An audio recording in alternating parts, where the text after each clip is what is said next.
며칠 전에 제가 노량이라는 영화를 봤습니다. 이순신 장군의 이 눈의 초점이 처음부터 끝까지 수심에 탁 차있는 그 모습을 봤습니다. 명나라 도독 진린 그분께서 회담병처럼 돌아가는 일본 군사들 퇴로를 열어주자 하니까 이순신 장군께서 그건 안 돼요. 그냥 보내면 또 쳐들어옵니다. 그러니까 이번에 절대 그냥 보낼 수 없다. 이렇게 해서 진린 도독하고 막 논쟁을 벌이는데 그럼 당신 돌아가시오. 우리 조선 군사들로 최선을 다해보겠습니다.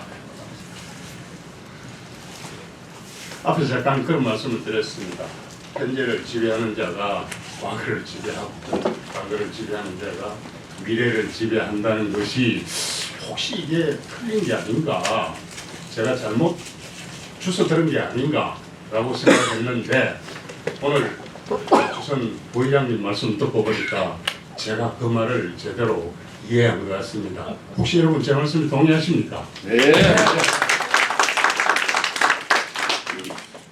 예, 늘 그러하듯이 저희들이 공정과 상식 포럼인데 포럼의 이름에 적합하게 살기가 참 힘들더라고요.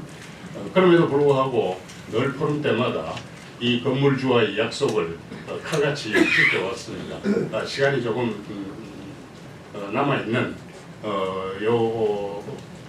타임을 이용해서 여러분들께서 우리 부의장님께 뭐 질문하실 사항이나 아니면 더할 말씀이 있으시면은 자유롭게 말씀을 주시면 제가 좀 정리해서 한 두 분이나 세 분 이렇게 말씀을 묶어서 좀 답을 구하도록 부탁드리도록 그렇게 하겠습니다.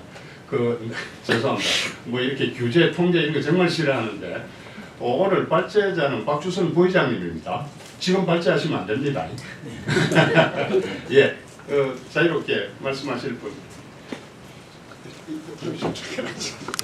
자꾸 이래도 저래도 죄송합니다.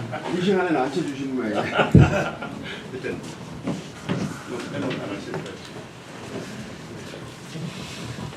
뭐 A, B, C, D, E, F, G, G 다시 뭐 D 플러스 G 막 여러 가지 정리되는데 이건 제 말씀은 드리는 것을 약하고 여러분들의 질문 사항을 접수하도록 하겠습니다.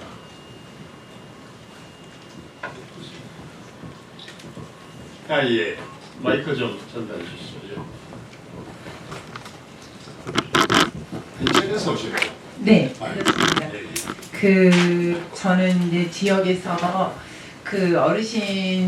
어려운 어르신들을 대표해서 좀 활동을 하고 있는데, 지금 아까 부의장님께서 말씀해주신 정당 정치를 폐지하는 방안은 정말 저희 지역에서 공천이라든가 이런 부분이 우리 지역이 원하는 분이 공천이 되지 않고 전혀 엉뚱한 사람을 공천을 하다 보면 감정에 의해서 다른 사람을 또 선택을 하고 그러다 보면 거기에 또 여러 가지 부작용들이 또 만들어지고 이런 악순환이 제가 이제 정치에 관심을 가진 거는 한 10여 년 정도밖에 안 되는데 이런 악순환이 되고 막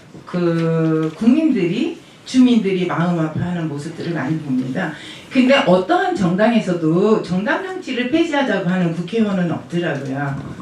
이게 가능한 건가요? 그런 공약을 하는 국회의원 한 번도 못 봤고 정당도 한 번도 못 봤어요. 정당이 인재를 키우는데 가장 큰 바리케이트가 되고 또 정당이 국민들의 선택권을 가장 많이 훼손시킨다는 거를 너무나 가슴 아프게 많이 절감을 합니다. 이런 방안을 어떻게 보시는지 설명해 주시거나 이해할 수 있게 도와주셨으면 합니다. 예, 여러분 말씀 듣기 전에 바로 답을 구하도록 하겠는데 아마 제 기억이 맞다면 정당은 그러하되 교섭단체는 더 활성화시키자는 말씀을 하시는. 맞습니다. 예. 공천에 대한 문제는 예. 정당에서 막혀서 인재가 막힌다는 말씀이죠. 우리 대한민국 정당 정치 폐해가 너무 큽니다. 사실 정당에 가셔가지고 활동하신 분들 계실 겁니다만은 제가 처음 무소속으로 당선돼가지고 무소속 당선 선거에 선거운동 할 때는 민주당 모든 지도부가 다 제 선거구에 내려와가지고 박수선이는 배신자, 김대중 대통령을 모셨던 비서관이 김대중 대통령 이름으로 공천을 했던 민주당 후보를 낙선을 시키고 자기가 당선된다고 한다는 이야기는 DJ를 짓밟은 거나 똑같다 하면서 국민 여러분, 유권자 여러분, 박수선이는 배신자입니다 하고 막 그리고 저 사람 지금 재판받고 있는데 당선시켜 본들 어차피 재선 갈 수밖에 없는데 그 증거하고 되겠습니까? 막 등등 여러 별별 소리를 다 하고 했는데 당선이 되니까 그 다음날 아침에 그분들이 언제 그런 이야기를 했냐 하는 것은 사과만 없이 이제 민주당 들어갑시다. 민주당 들어갑시다. 그랬어요. 내가 왜 민주당을 들어갑니까? 안 들어간다고 그랬어요. 그랬더니 나중에 이제 김대중 대통령께서 저를 불러가지고 고생했다. 그래서 선거는 다 그런 것인데 실제로 무소속으로 있어가지고 국회에서 역할을 못하니 정당에 들어와가지고 우리 박 의원의 역량을 좀 발휘하고 당 체질도 좀 바꾸고 그런 역할을 좀 한다는 전제하에 그런 명분으로 들어와서 활동한 게 좋겠다 그런 말씀하셨습니다. 했는데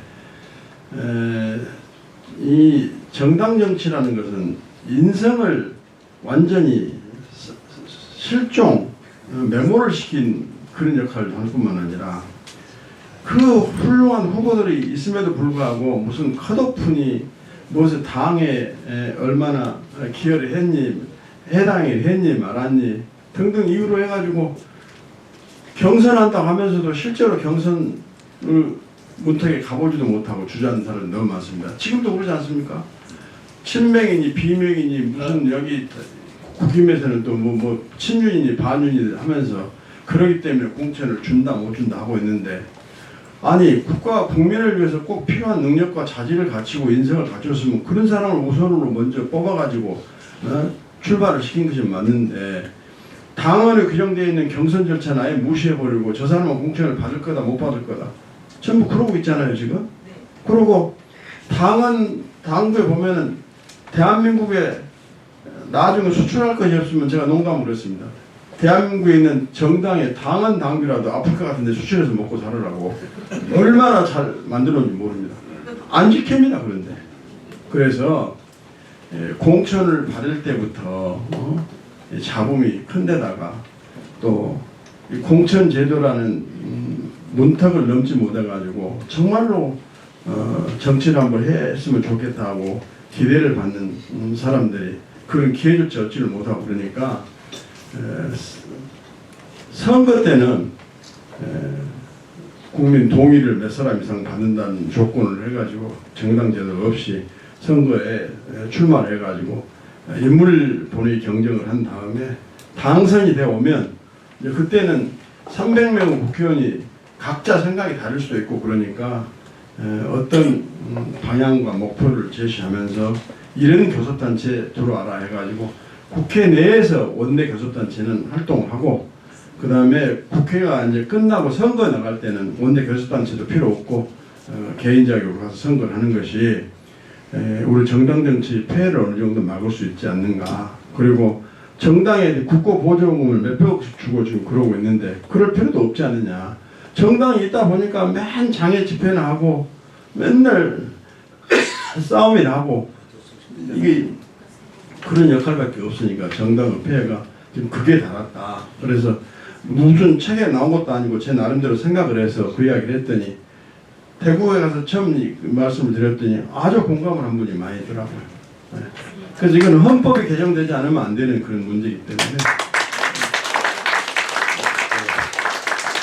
대한민국 정당의 정당 활동의 극악한 폐해를 몸소 체험하신 입장에서 이 귀한 말씀을 주셨습니다. 저는 뭐 헌법 전공은 아닌데 만약에 개헌을 한다면 A탈, B탈, C탈 제 마음대로 만들어 놓은 게 있는데 이 내용이 없어서 제가 좀 하도록 하겠습니다. 예, 또 다른 분. 예. 강의 잘 들었습니다. 반갑습니다. 저는 그 인천에서 왔고요. 10년은 대학교에서 학생들을 가르치다가 10년은 또 법원에서 조정위원으로 일을 하고 있습니다. 참 참신하고 좋은 아이디어라고 생각을 하고요. 마키아벨리의 그 군주론을 보면은 절대 권력은 절대 부패한다라고 했거든요. 그래서 아마 상권 분립을 만들고 체크 앤 밸런스라고 해서 우리가 입법기관, 사법기관, 그다음에 행정기관 이렇게 세 개를 나눠서 보는데 모든 그 주권이 국민에게 있다고 하는데 과연 그런가? 그다음에 아까 말씀하신 건 굉장히 좀 참신하고 좋은 아이디어라고 생각합니다. 그대로 꼭 지켜졌으면 좋겠다는 생각이 들고 하나 아이디어를 제가 부과를 하자면 요즘 AI하고 AGI까지 나왔잖아요. 그래서 입법은 입법 기관이 국민과 국가를 위한 이 법안을 통과를 할 때 국가와 국민을 위한 법안인가? 그럼 빨리 통과를 시켜야 되잖아요. 그래서 정량적인 방법은 AGI를 쓰고 나머지를 국회의원이 정성적인 방법으로 통과를 하면 좀 합리적이지 않을까, 국가를 더 위하지 않을까 그런 생각을 합니다. 이상입니다. 예, 고맙습니다. 말씀하시죠. 저는 뭐 AI 관련해서는 뭐 전문가가 아니라서 잘 모르고 상식적인 수준을 넘지 못합니다만은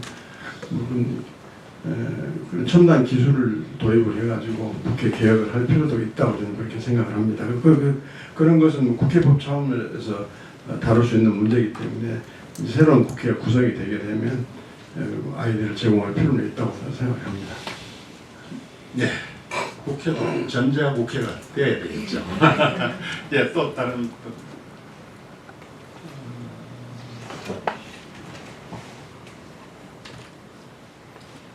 예. 다른 말씀이 없으시면은 오늘 박주선 부회장님 모시고 강연을 이 과정을 여기서 정리하도록 하겠습니다. 예, 감사합니다.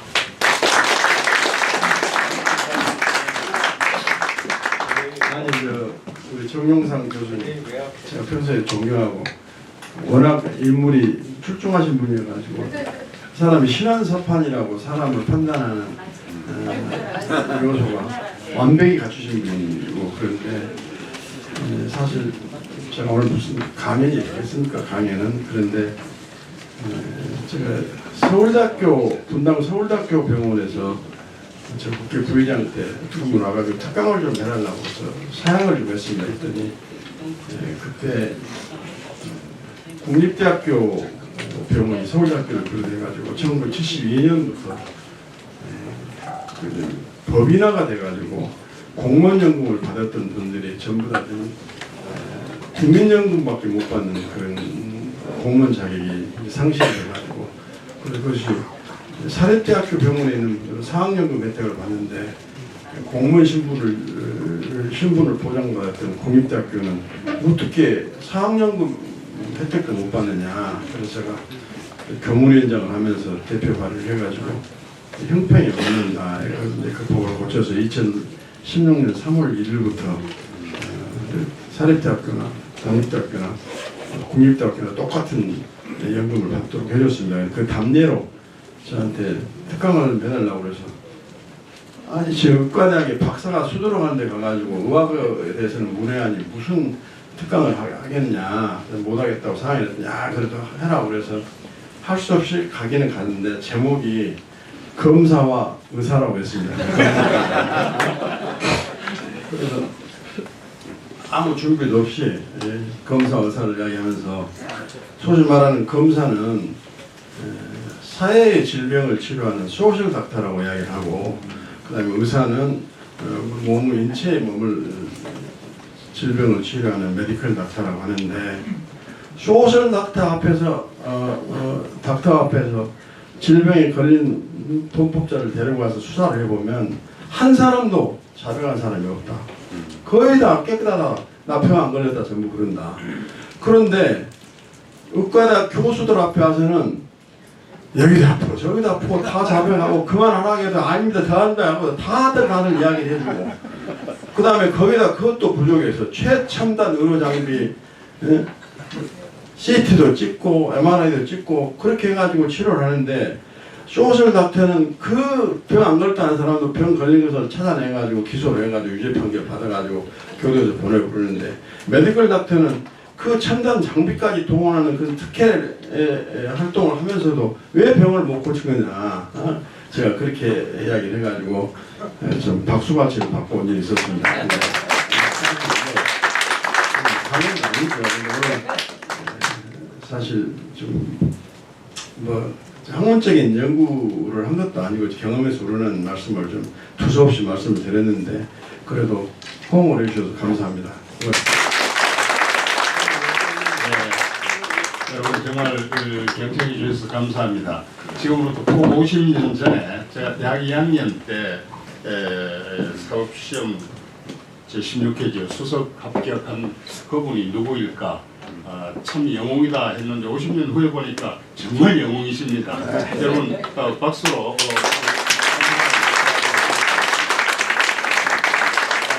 신인 사진 촬영하고 그다음 단체 촬영하고 나서 우리 의원님하고 부의장님하고 이렇게 사진 촬영하실 분들 전부 다 동입니다. 절차는. 예, 그렇게 하십시오.